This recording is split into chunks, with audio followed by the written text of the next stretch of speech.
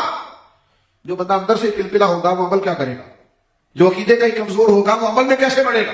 زندگی میں ہم نے ان لوگوں کو طاقتور عمل کرتے دیکھا ہے جو عقیدے کے بھی طاقتور تھے۔ میں نے کہا مال میں کمی بیشی آ جاتی، لیکن عقیدے پختہ ہونے چاہیے، طاقتور، رب رسول کی بارگاہ پر اعتماد مضبوط۔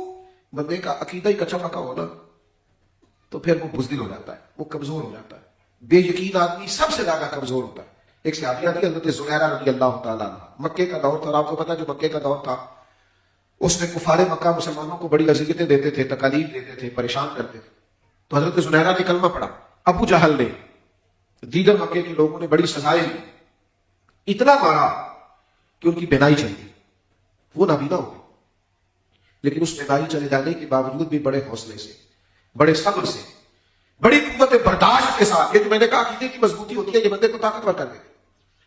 بڑے مضبوط عقیدے کے ساتھ وہ خاتون ایمان پر ڈٹی رہی، کوئی انہوں نے شکوہ نہیں کیا، کوئی بات نہیں، اللہ نے جب تک دیکھا چاہا مجھے دکھایا، جب اللہ نے چاہا میری نظر چلی گئی، اس پر وہ قائم نہیں۔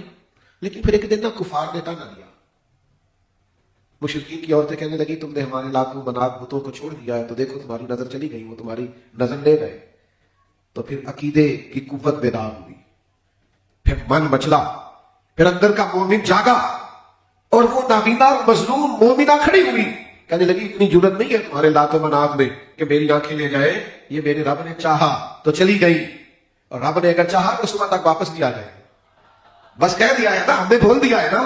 عقیدوں کے سچے نکھرے اور ستھرے لوگ جو بات کریں تو ایسا محسوس ہو کہ پہاڑ بھی اپنی جگہ چھوڑنے لگے، جو بولے تو یوں لگے کہ پرندے بھی رک گئے ہیں اور ان کی گفتگو سننے لگے ہیں۔ میں بلبل خوش لہجہ گلزار نبی ہوں، میٹھی میری باتیں ہیں، میں نمک خوار نبی ہوں۔ ان لوگوں کے انداز میں وہ بلبلا، وہ طاقت، وہ جذبہ، پوری قوت ایمانی سے فرمانے لگی اگر رب چاہے گا تو صبح سے پہلے پہلے میری بینائی واپس بھی آ جائے گی۔ صحابہ فرماتے قربان جائے سویرے وہ سو کے اٹھی تو واقعی ان کی بینائی واپس آ چکی تھی۔ عقیدے میں کمزوری نہیں بھائی، آپ طاقتور بنے، آپ مضبوط بنے، آپ فکری طور پر کمزور نہ پڑے۔ یہ کیا بات ہوئی کہ وہ میں نے فلانے کی بات سن لی تھی، وہ فلانا یوں کہہ رہا تھا، وہ فلانا یہ کہہ رہا تھا۔ وہ میرے بھائی آپ اتنے کمزور کب سے ہو گئے؟ آپ تو بڑے طاقتور ہیں، آپ تو بڑے سمجھدار ہیں۔ اگر کسی نے کہا کوئی اشکال پیدا ہوا ہے تو آئیے اہل علم کے پاس، بات کو سمجھیے، اللہ والوں کی خدمت میں آئیے، لیکن یہ الجھاؤ، یہ بے چینی، یہ اضطراب، اس کو نکال دیجیے۔ میں وہ سنی ہوں جمیل قادری مرنے کے بعد، میرا لاشا بھی کہے گا صلاۃ و سلام، اور حشر میں ہوگا ہمارا داخلہ اس شان سے ہم یا رسول اللہ کا نعرہ لگاتے جائیں۔ تو کمزور نہیں پڑے، فکری طور پر طاقتور نہیں۔ دوسری بات روحانیت کی مضبوطی کے لیے یہ ہے کہ نیک اعمال میں دیر نہیں کرنی۔ تاریخیں نہیں دینی کہ بس میں نے رمضان کے بعد نیک ہو جانا ہے، تاریخیں نہیں دینی کہ انشاءاللہ عمرے پہ جانا ہوں اس کے بعد نماز نہیں چھوڑنی، یہ تاریخیں تو نہیں دینی۔ نیک اعمال کرنے ہیں تو فاستبقوا الخیرات، اللہ کہتا ہے پھر سبقت لے جاؤ نیکیوں میں، ایک دوسرے سے آگے بڑھو۔ اگر روحانی ترقی چاہتے ہیں، باطنی طور پر طاقتور ہونا چاہتے ہیں، اپنے من کو آباد کرنا چاہتے ہیں، روح کو آباد کرنا چاہتے ہیں، تو پھر میرے عزیز نیکی کے کام میں دیر نہیں۔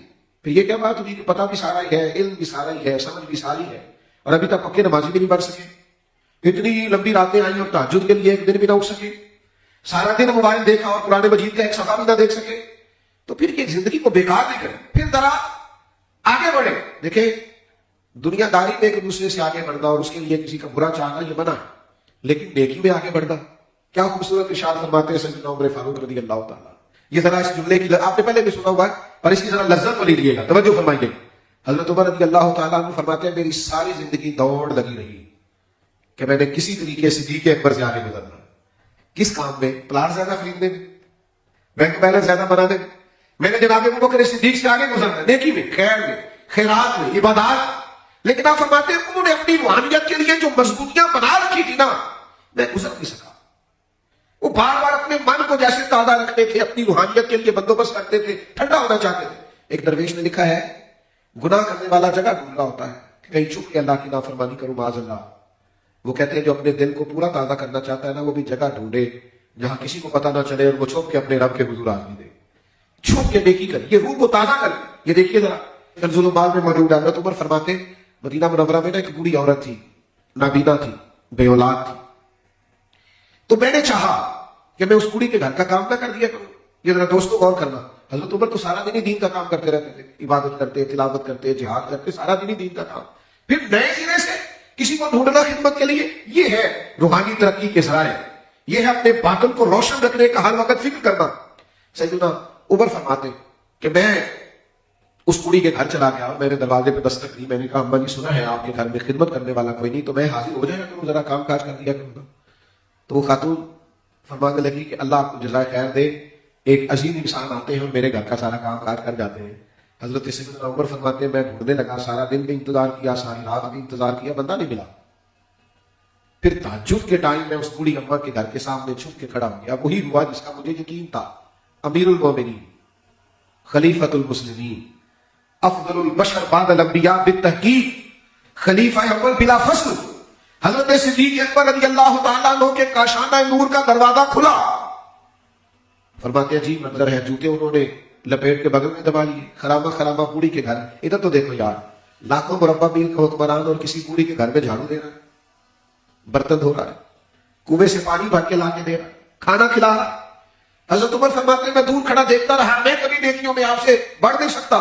فرماتے ہیں جناب صدیق اکبر وہ خدمت کر کے باہر نکلے تو میں جلدی سے آگے کھڑا ہوا. میں نے کہا پتہ نہیں آپ کس کستوری اور سندل کے بنے ہوئے ہیں، چلے ساری باتیں میری سمجھ میں آئی ہیں. یہ جوتے اتار کے بغل میں کیوں دبا لیے تھے؟ گلی سے گزرنا جوتے اتار لینا. تو فرماتے ہیں مجھے دھمکی دے کے کہنے لگے عمر اصل مسئلہ یہ ہے یار، بندہ جوتوں سے چلتا ہے تو آواز پیدا ہوتی ہے. تو ہم نے بوڑھی کے گھر میں اللہ کی رضا کے لیے خدمت کر دی ہے، لوگوں کو تو نہیں نہ بتانا کہ ادھر جا. لہٰذا جوتے بھی وہ میرے بھائی ساری زندگی کوشش رہی آگے بڑھنا، آگے بڑھنا، نیکی میں دیر ہے. جو نیکی آپ کے اختیار میں ہے، توفیق حاصل ہے، اس کو کر گزریے. اپنی روحانی ترقی کے لیے بڑا ضروری. اگر آپ نیکی میں تاخیر کریں گے تو ہو سکتا ہے وقت گزر جائے، پھر دوبارہ موقع ہاتھ نہ آئے. کوشش فرمائیں کہ نیکی میں تھوڑی سبقت لی جائے، آگے بڑھا جائے. حضرت انس بن مالک رضی اللہ تعالیٰ عنہ بیان فرماتے ہیں کہ بخاری شریف میں موجود ہے. فرماتے اللہ کے پیارے حبیب صلی اللہ تعالیٰ علیہ وسلم نے نا ہمیں نماز پڑھائی عصر کی. تو آج بڑا ایک انفرادی اور خلاف معقول ہم نے کام دیکھا کہ حضور نماز پڑھا کر کے تیزی سے رخصت ہو گئے. کبھی ایسا ہوا نہیں تھا. بڑی جلدی سے محبوب مسجد شریف سے نکلے اور حجرہ نور کی طرف بڑھ گئے. ہمارے لیے یہ کام بڑا منفرد تھا، پہلے کبھی دیکھا نہیں. فرماتے ہیں بڑے حیران تھے اور ایک دوسرے کے چہرے دیکھ رہے تھے کہ یہ کیا منظر ہے. فرماتے تھوڑی ہی دیر گزری تو محبوب بڑی تیزی سے گئے تھے لیکن حضور واپس آ گئے. سب سے بڑے دنیا میں ماہر نفسیات نبی کریم علیہ السلام ہے. حضور جانتے ہیں ذہنی سطح پر کیا سوال اٹھ رہا ہے، کیا بات ہو رہی ہے، کیوں ہو رہی ہے، اس کا کیا جواب ضروری ہے، کیا دیا جانا چاہیے.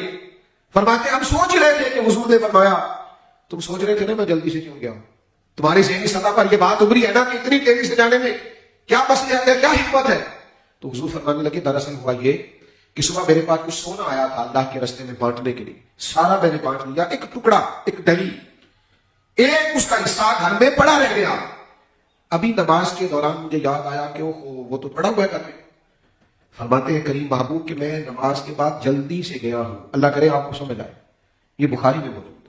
حضور فرماتے ہیں میں جلدی سے گیا ہوں. یہ ہے روحانی ترقی کا راز جو حضور ہمیں دے رہے ہیں، یعنی تقویٰ کی طرف جلدی سے بڑھنا، نیکی کی طرف جلدی سے بڑھنا. کہیں دیر نہ ہو جائے، یہ خیر کہیں رہ نہ جائے، کہیں ایسا نہ ہو جائے کہ یہ کام نیکی کا ہے اور مجھ سے چھوٹ نہ جائے. کریم فرماتے ہیں میں جلدی سے گیا، جلدی سے. اور حضور فرماتے ہیں وہ جو ٹکڑا ایک سونے کا پڑا ہوا تھا اسے اٹھا کے اللہ کے رستے میں خیرات کر کے پھر میں تمہارے پاس آ گیا ہوں. بھائیوں کتنی نیکیاں ہیں جو پڑی کی پڑی رہ گئی, کتنی ذمہ داریاں تھی جو ہم نے ادا کرنی تھی ہم نے توجہ ہی نہیں کی, کتنا سارا کام تھا زندگی میں رہ گیا. آؤ پلٹ کے دیکھیں کب سے ہوش سنبھالا ہے, کب سے شعور آیا ہے, کب سے خیر کی توفیق ملی ہے. لیکن ہم ہیں کہ درجنوں دین کی باتیں سنتے ہیں, بیسیوں چیزوں سے ہم آگاہ ہیں, بڑے سارے معاملات ہمیں پہلے سے ہمارے علم میں ہے, نالج میں, عمل نہیں کرتے, آگے نہیں بڑھتے. خدا تیزی دکھائے.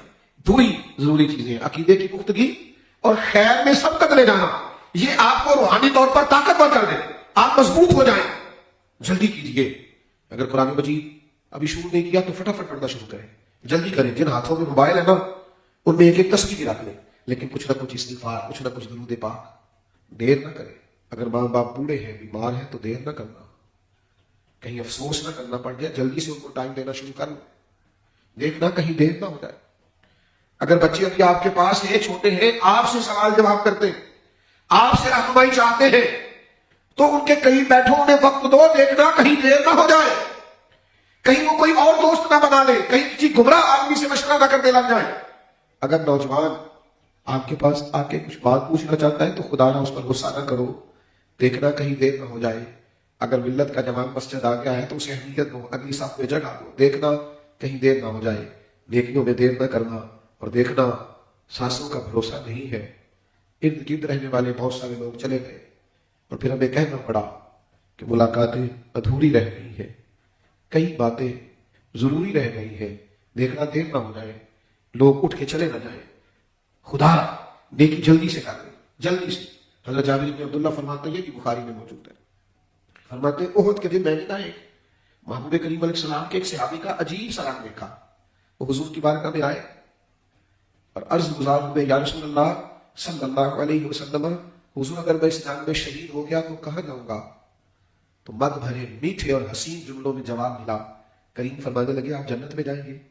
فرماتے ہیں وہ صحابی کھجور کھا رہے تھے, ادھر دیکھنا ہو ملت کے جوانوں, کھجور کھا رہے تھے, جتنی کھا لی تھی کھا لی, باقی حلق سے نکال دی اور تلوار پکڑی اور میدان میں چلے گئے, اور لڑتے لڑتے شہادت ہو گئی. امت کو یہ سبق دیا کہ ہم شہادت کی طرف بڑھنے میں اتنی دیر بھی نہیں کرنا چاہتے جتنی کھجور کھانے میں دیر لگ رہی, اتنی دیر بھی نہیں کرنا چاہتے. ہم چاہتے ہیں ہماری روحانی بالغی, روحانی زندگی مضبوط رہے, جلدی سے آگے بڑھ کے خیر کرنا چاہتے ہیں. جو کھا لی کھجور کھا لی اور باقی حلق سے نکال ڈالی, لوٹ آئے واپس. بڑی ہو گئی خوش گپیاں, بڑے ہو گئے کھانے پینے, بڑا ہو گیا آنا جانا, بڑے ہو گئے سیر سپاٹے, بڑی ہو گئی وقت کا ضیاع, کبھی کپڑے خریدنے میں, کبھی بنانے میں, کبھی آئینے کے سامنے کھڑا رہنے میں. اب تھوڑا سا اللہ نے جو ہمیں صلاحیت دے رکھی ہے اس پر بھی تو توجہ کرے نا, کچھ اپنے آپ کو بھی وقت دینا. وہ جو اندر سے راز ہوتے وقت روز آوازیں اٹھتی ہیں کہ تجھے یہ کر لینا چاہیے, تجھے وہ کر لینا چاہیے, تجھے یہ خیر سمیت لینی چاہیے, اس طرف لوٹ کر کے آئیں, اپنی زندگی کو بحال کریں. ایک بات آپ میری سن لیں, یہ میری آپ سے اپیل ہے اور آپ نے اس پر عمل کرنا ہے. مثبت سوچنا شروع کر دیں, منفی سوچوں سے نکل آئے. سارے لوگ دنیا دار نہیں ہے, سارے لوگ دھوکے باز نہیں ہے, ساری دنیا میلی کچالی نہیں ہے. ترمذی میں حدیث ہے, میرے نبی پاک نے فرمایا میری امت کبھی گمراہی پر جمع نہیں ہوگی. یہ ہو نہیں سکتا سارے لوگ برے ہو جائیں. مثبت سوچنا شروع کریں, خدا امت میں خیر ڈھونڈنی شروع کریں. ہر وقت کے شکوے, ہر وقت کے گلے, ہر وقت کی برائیاں, اس نے ہمیں ہمارے اپنوں سے دور کر دیا. دوسری میری گزارش یہ ہے, باتیں تھوڑی زندگی میں کم کر دیں, دعوے تھوڑے کم کر دیں, بڑی بڑی باتیں تھوڑی کم کر دیں, عمل شروع کر دیں. جو کرنا ہے وہ خاموشی سے کر دیں. لوگوں کو امیدیں دلا کے لوگوں کے دل نہ توڑیں. لوگوں کو بڑے بڑے دعوے سنا کے بتا کے پھر ان بیچاروں کو مایوس نہ کریں. ایک تو باتیں تھوڑی کر دیں, دوسرا سوچنا مثبت کر دیں, اور تیسرا میری گزارش ہے باوضو رہنا شروع کریں, تاکہ ہمیں طہارت حاصل ہو, ہمیں اندازہ ہو کہ ہم باوضو ہیں, ہم نے جو کرنا ہے وہ خیر والا کرنا ہے, جو بولنا ہے وہ خیر والا بولنا ہے. یہ تین باتیں آپ نے اس روحانی اجتماع میں ہمیشہ یاد رکھنی ہے.